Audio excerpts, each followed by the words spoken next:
Improper lifting can lead to strain or injury in the lumbar spine, causing discomfort and, in severe cases, limiting your ability to perform daily activities.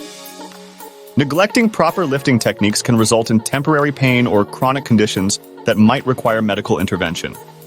Thus, mastering the correct way to lift is essential for maintaining your spinal health and overall well-being. To safeguard your lumbar spine and prevent injury, always adhere to the following lifting technique. Start in a squatting position. Use your legs, not your back. Keep the load close to your body. Lift with a straight back. Avoid twisting the lumbar spine, particularly at the L4, L5 level. It's designed to support the body's weight and enable a wide range of movements.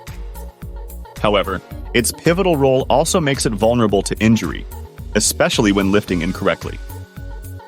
For those who have experienced back pain or injuries related to lifting, consulting with a professional like Dr. Rory Dopps can provide insights into proper lifting techniques and corrective spinal alignment. Remember, lifting is not just about moving objects from point A to point B. It's about doing so in a way that maintains your health and mobility,